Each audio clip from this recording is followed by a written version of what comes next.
So hi guys, welcome back to my channel. So आज का जो हमारा टॉपिक है, बीइंग एन इलेक्ट्रॉनिक्स इंजीनियर, चाहे आप किसी भी ईयर के स्टूडेंट हो, ये सबके लिए है। इसमें हम बात करने वाले हैं इलेक्ट्रॉनिक्स इंजीनियरिंग में हमें क्या क्या ऑप्शंस होते हैं, हमारे पास क्या क्या रोड मैप होते हैं, हम क्या क्या कर सकते हैं। सो टॉपिक को स्टार्ट करने से पहले मैं एक चीज़ कहना चाहूँगा यहाँ पे कि चाहे भले आप फाइनल ईयर में हो, आपने कुछ स्टार्ट नहीं करा है, तो कोई प्रॉब्लम नहीं है। जब भी आप स्टार्ट कोई भी चीज़ स्टार्ट कर रहे हो, चाहे वो लेट ही क्यों ना हो चुके हो, वो आपका बिगनिंग होता है। सो इट डजेंट मैटर कि आपने कुछ अब तक नहीं कर पाए, आप कल से स्टार्ट कर दो, वो आपका बिगनिंग है। सो अब मैं बात करना चाहूँगा इलेक्ट्रॉनिक्स में हमारे पास क्या क्या ऑप्शंस होते हैं। बहुत सारे बच्चे एम्बेडेड सिस्टम लेते हैं, कुछ वीएलएसआई में चले जाते हैं, बाकी पीसीबी डिज़ाइनिंग में चले जाते हैं। पीसीबी डिज़ाइनिंग भी एम्बेडेड सिस्टम का ही एक पार्ट है, बट वो थोड़ा किसी को अगर स्पेशलाइजेशन पीसीबी डिज़ाइनिंग में ही करनी है तो वो उसमें चले जाते हैं। अब इलेक्ट्रॉनिक्स आपको पता है हर जगह है। पहले हमारे पास नॉर्मल थर्मामीटर्स होते थे, अब हमारे पास डिजिटल थर्मोमीटर्स हैं। कभी आपने सोचे डिजिटल थर्मोमीटर्स के अंदर क्या क्या कंपोनेंट्स हो सकते हैं? एक मार्केट से सस्ता सा ले आओ उसको, जो है ना, टीयर डाउन करके देखो अंदर क्या क्या चीज़ें हैं, कौन कौन से सेंसर्स लगे हैं। उस पर जो पार्ट नंबर लिखे हैं ना, वो एक डीजी की वेबसाइट है, उस पर सर्च करना या गूगल पर सर्च करो वो कौन कौन से हैं। अब जो हमारे पास ऑटोमेटिक कार्स आ रहे हैं, उन सभी में ही ऐसे आ रहे हैं अब चीज़ें। ये हमारा कॉकपिट है। कॉकपिट में आपने देखे हैं कभी कितने सारे इक्विपमेंट्स होते हैं? ये रडार सिस्टम है। अब पहले हमारे पास एनालॉग वॉचेस होती थी, अब ये पूरी स्मार्ट वॉचेस हो गई। एक सस्ता सा स्मार्ट वॉच खरीद के लिया, उसको तोड़ के देखो अंदर क्या है, कौन कौन से सेंसर्स लगे हैं, किस टाइप की डिस्प्ले लगी है। डिस्प्ले भी बहुत सारे टाइप की आती है। अब हम बात करें एग्रीकल्चर की। एग्रीकल्चर में भी अब हाईटेक चीज़ें हो रही हैं, अब वो भी आईओटी बेस्ड हो रहे हैं। सिक्योरिटी सिस्टम है, वो भी आरएफआईडी बेस्ड भी है, कुछ वेबसाइट बेस्ड है, बहुत सारी चीज़ें हैं। होम ऑटोमेशंस हैं और भी बहुत सारी चीज़ें हैं।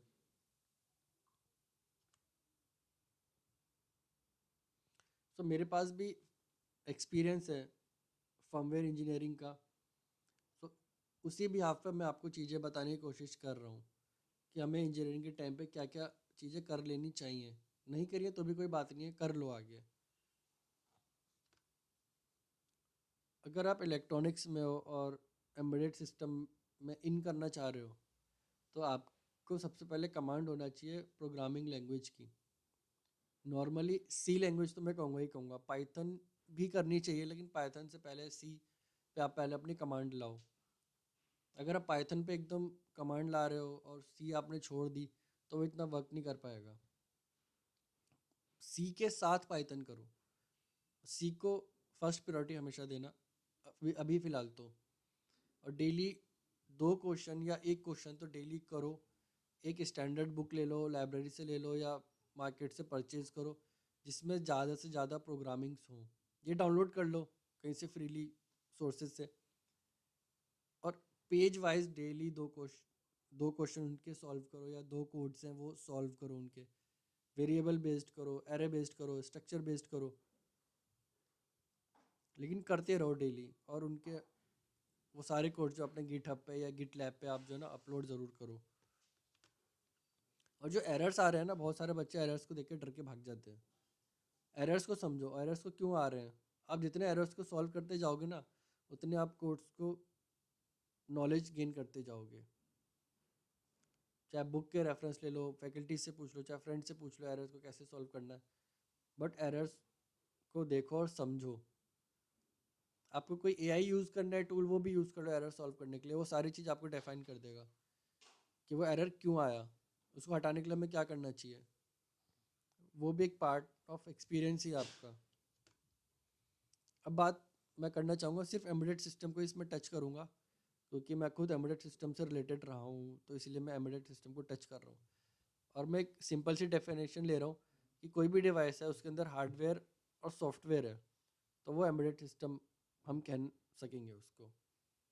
मैं सिंपल वे में कह रहा हूँ, बहुत सारी डेफिनेशन इसकी, बहुत से टेक्निकल डेफिनेशन है, मैं उसको अभी टच नहीं कर रहा हूँ। सॉफ्टवेयर का कहने का मतलब है प्रोग्रामिंग जो हमने यूज़ करी है। कई बार हम जो है सी तो नॉर्मली हम यूज़ कर रहे हैं, सी शार्प है या पाइथन भी है, बहुत सारे उसमें यूज़ होने लगे हैं प्रोसेसर्स पे। अब मैं बात करता हूँ हार्डवेयर इन एम्बेडेड सिस्टम। हार्डवेयर का मेरा मतलब ये है कि हम उसमें कौन सा कंट्रोलर यूज़ कर रहे हैं, सेंसर लगे हैं तो कौन से सेंसर लगे हैं, इलेक्ट्रॉनिक कंपोनेंट लगे हैं तो कौन से कंपोनेंट्स लगे हुए हैं उसमें। अब फॉर एग्जांपल अगर मैं आपको थर्मोमीटर की बात करूँ, थर्मोमीटर में आप सोचो कौन कौन से सेंसर्स लगे होंगे उसमें, कौन से कंपोनेंट्स लगे होंगे, या कौन सा कंट्रोलर इसमें लगा हुआ है।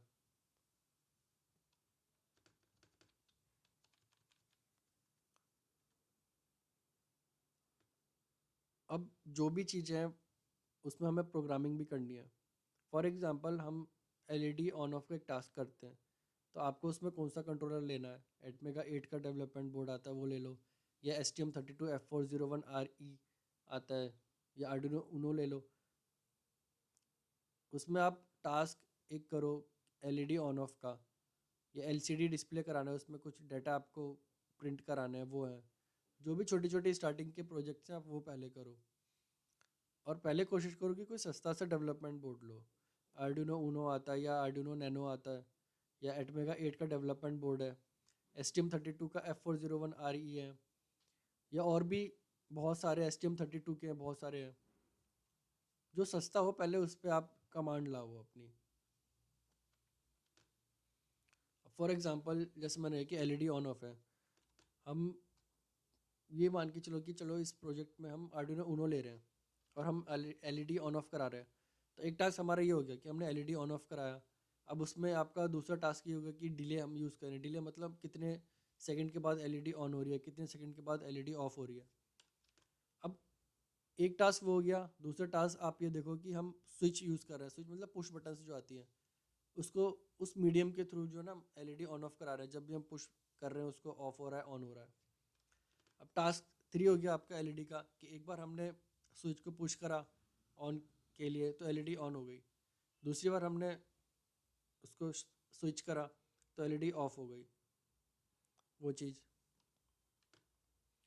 कोई भी सेंसर है या कोई भी कंपोनेंट है उसकी डाटा शीट पहले पढ़ो, तब कुछ वर्क करना। क्योंकि कई बार होता है उस डाटा शीट में उसके इंस्ट्रक्शंस होते हैं, आपको ऐसे यूज़ नहीं करने चाहिए।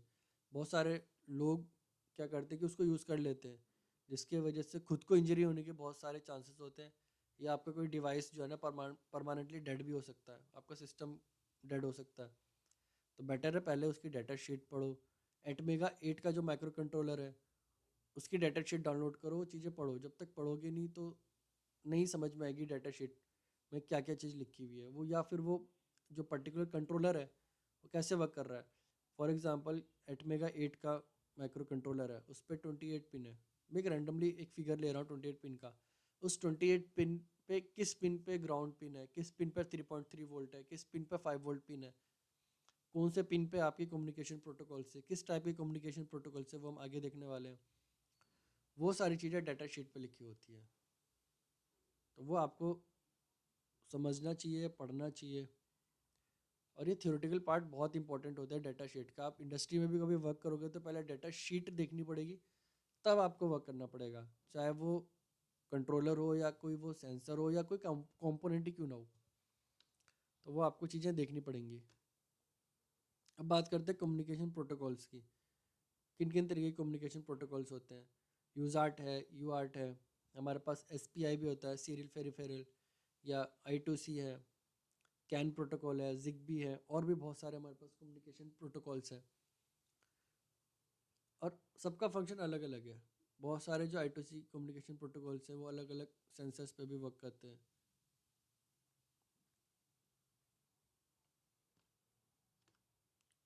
अब हमारे सेंसर्स होते हैं दो टाइप के होते हैं, एनालॉग और डिजिटल। अब सेंसर्स हमारे जैसे बहुत सारे हैं, LM35 है, MQ135 है, TST11 है। यहाँ पे जितने सेंसर लिखे हैं सबके जो फंक्शंस अलग अलग हैं, या जितने मॉड्यूल्स हैं यहाँ पे सबके फंक्शंस अलग अलग है।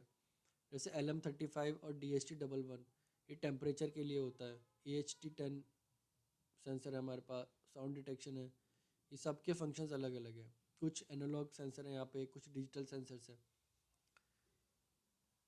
आप मेरे को कमेंट में बताना कि LM35 और DHT11 जो सेंसर है, इन दोनों में से एनालॉग कौन सा, डिजिटल कौन सा है, या दोनों एनालॉग है या दोनों डिजिटल है, या मेरे को कमेंट सेक्शन में ज़रूर बताना।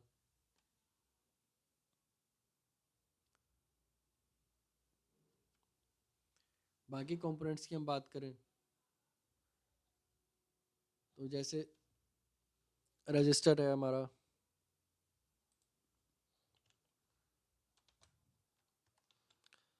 सॉरी फॉर द मिस्टेक,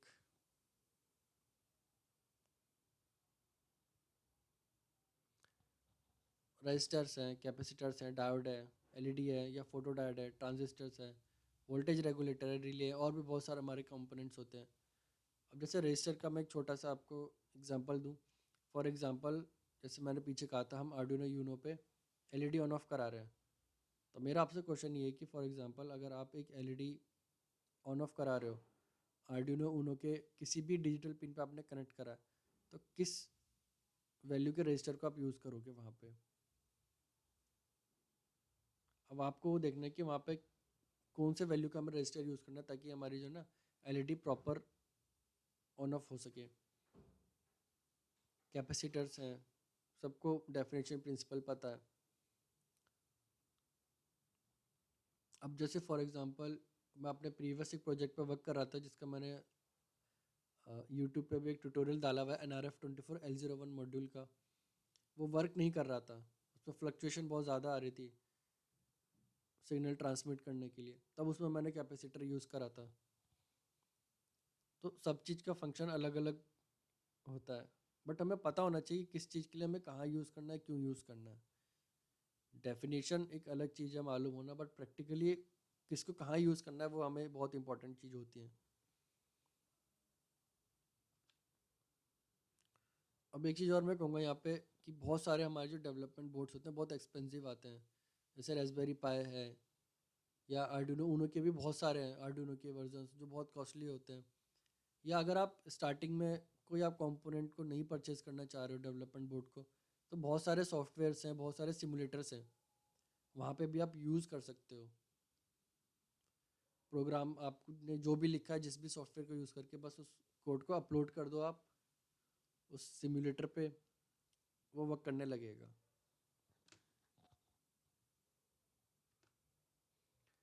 अब जैसे पीसीबी बोर्ड डिज़ाइन होती है, अब इसमें हम काईकैड यूज़ करते हैं, ऑल्टियम यूज़ करते हैं, इजी ईडीए करते हैं, बहुत सारे सॉफ्टवेयर्स हैं। मैं प्रेफर करता हूँ काईकैड और अल्टियम, मैं दोनों ही यूज़ करता हूँ। अभी एक मेरा छोटा सा स्कीमेटिक है, ये इस पे हम पहले सर्किट डिज़ाइन करते हैं, फिर ये हमारा सर्किट है, और ये 3D इमेज है उस सर्किट की। ये मैंने काईकैड पे किया था।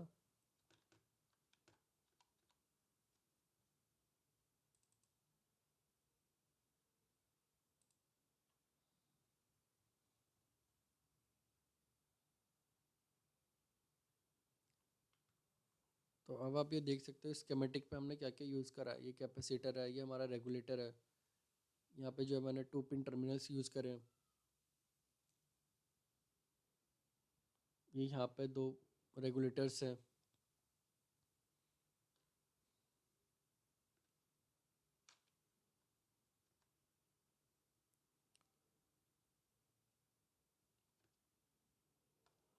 ये 3D इमेज है पूरे उस स्कीमेटिक का, या सर्किट का आप कह लो।